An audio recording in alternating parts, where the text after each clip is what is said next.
Hey guys, welcome to this week's podcast episode for the Financial Freedom Podcast. I'm your host, Dr. Christopher Liu, and I'm really excited to introduce our guest today, Sue Reynolds. She's with Carmine Media, and the reason why I bring her onto the show is that she has a fantastic story. She followed all the rules as a child, did everything right. Then she had a series of events forced her to pivot, and so we're going to be talking about influencers making an impact, imposter syndrome, perfectionism, and I'm happy to give marginalized individuals, communities, people a voice on the stage to share their stories. So, Sue, welcome. Chris, I really appreciate you having me on. Yeah, so I kind of outlined but tell the audience about your backstory briefly, and how you came to do what you're doing. Oh, well, it's been a long road, but everything sort of came together for me finally for where I am now. So go back to the 80s. I'm growing up in high school. We're experiencing sort of the backlash, the women's liberation movement, if you will, in the 70s. The 80s was more of a time, you know, how things swing politically, of course, you know, we're seeing a lot of that. And in the 80s, there was quite a backlash to women being in the workplace. My parents were children of the 50s, so they were pretty aligned with those tenets that women should be staying home raising children, that you should get married. Being a mother was like the most enlightened thing you could possibly do. You know, I feel like I'm some sort of like I'm quoting Virginia Woolf or something.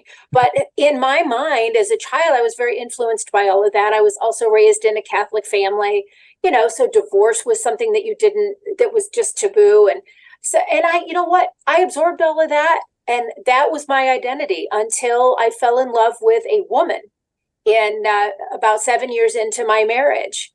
And boy, howdy, that was a identity crisis for me. And I went through a really, you know, serious time of anxiety. It was very difficult, but what I went through has shaped what I'm doing now. Because as I had to unlearn what it means to be a good person, what it means to be a woman, and shape my new path with these understandings, I now have learned that so many other women buy into those same gender rules that we're all supposed to follow. And I call it shoulding on yourself. You know, we put all these shoulds on ourselves. And now I'm using what I learned. I have a leadership degree in organizational leadership. I've been in the corporate world for 30 years. Yes, I did get a job.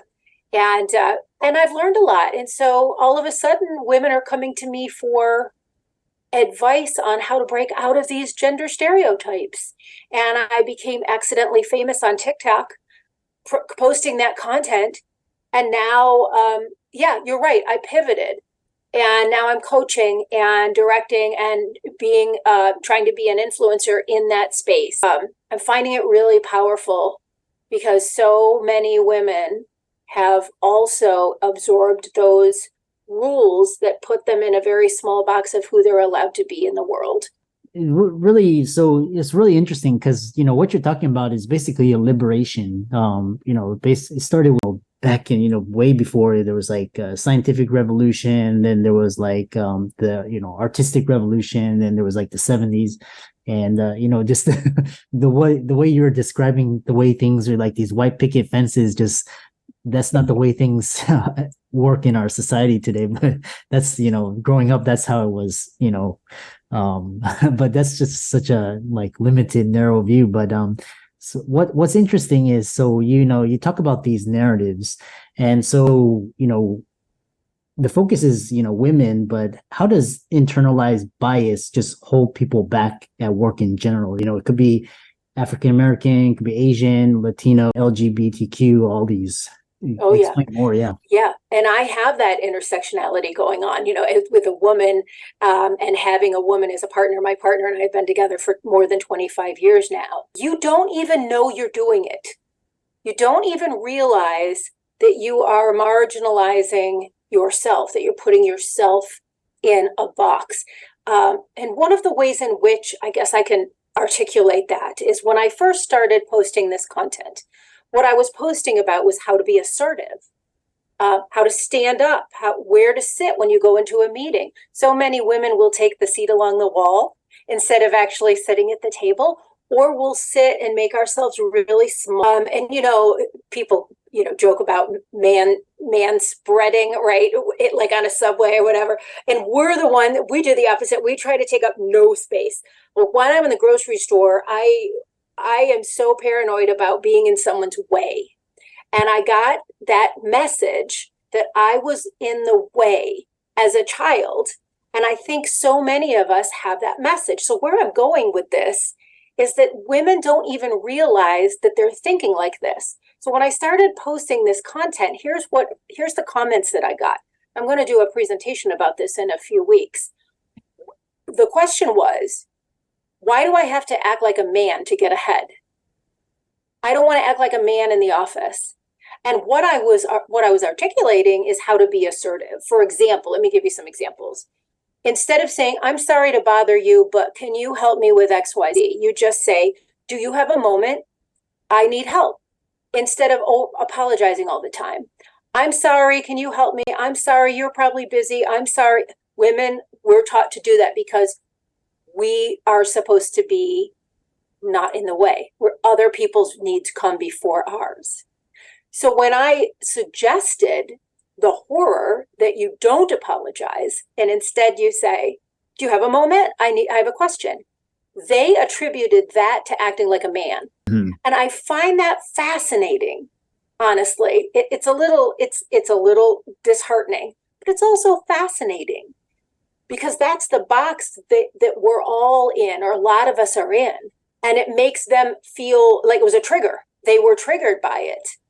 Why should I act like a man? If you're telling me to stand up straight, hold my hands like this instead of be small. Well, why should I act like a man?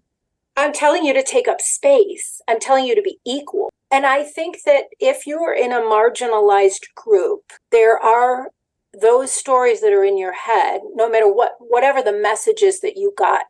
And it's not just your parents, TV shows, society, your teachers, your classmates, what shapes us as a person. We got messages about our place in society, whatever group we're in, and we internalize those. We make them part of who we are, and they hold us back. Yeah, very powerful. And so, how does this manifest in perfectionism, imposter syndrome? And you mentioned something really interesting is this double standard, because if men are aggressive, they get promoted, and if women are aggressive, they are put down. And same thing with especially these double standards. So how does that manifest itself? Well, that hasn't gone away. If you Google assertive backlash, you'll find a lot of research around what's known as the assertive backlash. So we walk a tightrope, especially in the corporate world. Chris, it's sort of a double bind, because you're right. If we come across as too assertive, there's a backlash. So, for example, let's say you've got someone who's interviewing for a position. The man comes in very confident, comes in strong. The perception will typically be, boy, he's really confident. He's going to be great. He's going to be a really great leader. The woman comes in and they say, boy, she came on really strong. I don't know how we're going to be able to fit her into the culture. Right? There's that assertive backlash that women are sort of maligned when they act outside of the gender role that's prescribed to them. Indeed. So there is an assertive backlash. One of the things that I try to do is give women techniques to mitigate it. Yes, it should not exist. We all agree with that, and that's what we want to work toward. But before we get there, or while we try to get there, we can do some things to mitigate it. Yeah, and you mentioned these ideas, and actually, what came to my mind was who determines these standards is the male culture, the male dominated culture. Sure. So, what are some techniques you use to help your clients? So, one of the things that seems to be, and this is research based. I don't put stuff out there that I haven't read in some sort of informed journal, right? Many times it's Harvard Business Review or a research-based study. In this case, I read that you can reduce assertive backlash when expressing an idea by saying, I have a mug. And I don't know, it might be backwards, but I had a mug printed with the saying. It says, I'm going to express my opinion right now, very directly and specifically. Then you express your opinion. So it's almost like you're setting up the idea that, okay, I'm going to say something that is an opinion of mine. Somehow that lands better than just saying your opinion. I'm not saying just women do this. Men do a lot of that too. I learned, one of the great orators for me would be our President Obama, who would say, look, I'm going to be very clear. And then he would be very clear. So it's almost a warning that you're going to say something and then people are ready to receive it. It prepares them. So that's one way. I also encourage women to show up without apology. The apology creates a status imbalance, and you're the one doing it because you're apologizing for that status imbalance.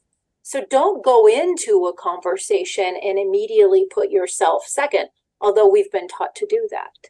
And how do you teach clients dealing with, the labels like Karen or, the different things? How do you just, if they do get that backlash, how do you teach them to deal with those labels?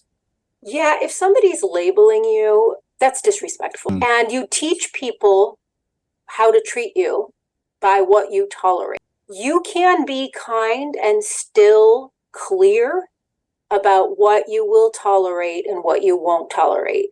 And there is no circumstance in which you should tolerate name calling, whatever the name calling is. And you can say, I'm going to let you get away with that this time, but the next time it won't be so pretty. You can do it with humor.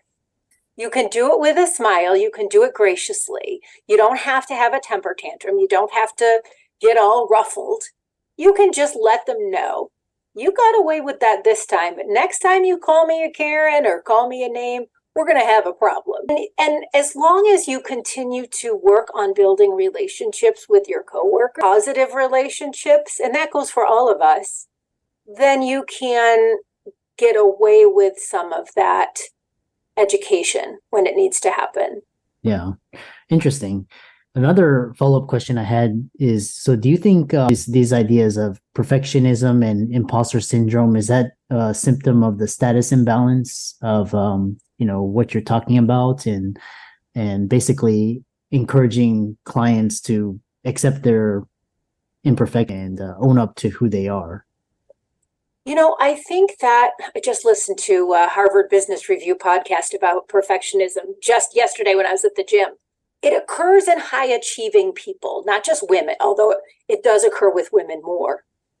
But people who are very high achieving and perfectionists tend to suffer from imposter syndrome. We are setting standards for ourselves that are, first of all, very high. And that's why you're high achieving. But then we don't internalize the messaging when we do a good job and someone tells us we do a good job. We don't believe them. We think we're going to get found out as a phony. Oh, someday they'll find us out. I really don't know as much as I pretend to, or they think I do.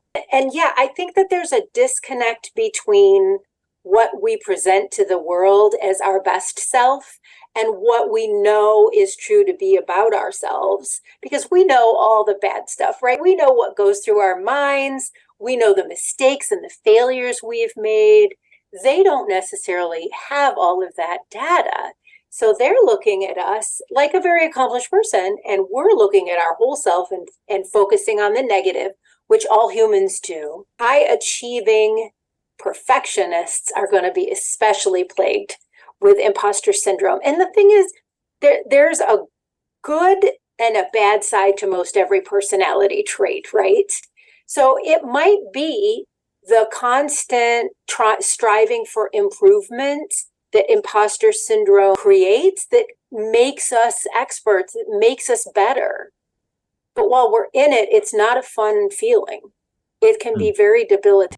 I'm not sure if it's the power imbalance that causes it. I think that it's more the idea that we have to be perfect Mm-hmm. in order accepted by the world. Very powerful. Yeah, very interesting. How can people contact you, follow you, reach out to you, check out your social media, check out your work? Yeah, I've got a website. I'm on all the socials, right? My full-time career is a social media marketer. So I manage a team of social media people. So I'm all about the socials. So you can find me on TikTok and on Twitter and on Facebook and on Instagram at Carmine Media, Carmine Media. Red is my favorite color. You see the red walls in the background. That's Carmine Red. You can find me on TikTok, Carmine Media. You can email me info at Carmine. That's where you'll find all my stuff, my courses, my leadership book, all of my freebies are on there, and the link to my coaching intake form is on there too. Yeah. And for all the audience out there, let's thank Sue Reynolds for coming onto the show. We need more people outspoken, talk about these really important issues, get more diversification, equity, inclusion in our society, and more ideas become mainstream. And all of Sue's resources will be in links and show notes. And with that, thanks so much for coming onto the podcast. Thank you, Chris, for having me. And thank you for highlighting such an important topic. I really appreciate you.